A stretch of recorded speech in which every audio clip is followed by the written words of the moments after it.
പത്തനംതിട്ട അടൂരിൽ 4 മണിക്കൂറോളം കിണറ്റിലകപ്പെട്ട 87കാരി രക്ഷപ്പെടുത്തി. മോട്ടോർ പൈപ്പിൽ പിടിച്ചു നിന്ന ശാന്തിയെ അഗ്നിരക്ഷാശമന സേന എത്തിയാണ് രക്ഷപ്പെടുത്തിയത്. 30 അടി താഴ്ചയും 15 അടി വെള്ളമുള്ളതുമായ കിണറ്റിൽ നിന്നാണ് വയോധിക അത്ഭുതകരമായി രക്ഷപ്പെട്ടത്. നന്ദുഷിന്റെ വിശദാംശങ്ങൾ നൽകാൻ. നന്ദുഷ, ഇവരെങ്ങനെയാണ് കിണറ്റിൽ വീണത്? ഇപ്പോൾ ആരോഗ്യനില എങ്ങനെയുണ്ട്? ജീന, ഇന്ന് പുലർച്ചെ 4 മണിയോടുകൂടി അടൂർ തട്ടയിലായിരുന്നു ഈ അപകടമുണ്ടായത്. ചെറിയ ചാറ്റൽ മഴ ഉണ്ടായിരുന്നു ആ സമയം.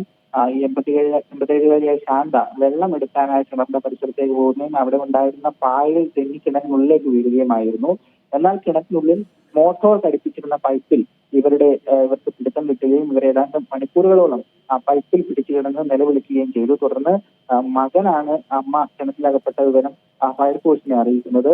അടൂർ ഫയർ സ്റ്റേഷനിൽ നിന്നും അഗ്നിശമന സേനാംഗങ്ങളെത്തി 4 മണിക്കൂറോളം എടുത്ത ദൗത്യത്തിനൊടുവിലാണ് ശാന്തയെ കിണറ്റിൽ നിന്നും രക്ഷിക്കാനായത്. ഇവർക്ക് കാര്യമായ പരിക്കേറ്റിട്ടില്ല എന്നാണ് വ്യക്തമാക്കുന്നത്. പ്രാഥമിക ചികിത്സയ്ക്കായി അടൂരിലെ ജനറൽ ആശുപത്രിയിൽ എത്തിച്ചുവെങ്കിലും കാര്യമായ പരിക്കുകളില്ലാത്തതിനാൽ അപ്പോൾ തന്നെ വീട്ടിലേക്ക് വിട്ടയച്ചു. ഏതായാലും അത്ഭുതകരമായാണ് ഈ 87 വയസ്സുകാരി കിണറ്റിൽ നിന്ന് രക്ഷപ്പെട്ടത്. ഇവർ ഒരുപക്ഷെ വെള്ളത്തിലേക്ക് വീണിരുന്നെങ്കിൽ 15 അടിയോളം താഴ്ചയിൽ വെള്ളം ഉണ്ടായിരുന്നു. കിണറ്റിന് മൊത്തത്തിൽ 30 അടിയോളം താഴ്ചയുണ്ട്. വലിയൊരു അപകടത്തിൽ നിന്നുമാണ് 87കാരിയെ അഗ്നിശമന സേനാംഗങ്ങൾ രക്ഷിച്ചത്. ജീന.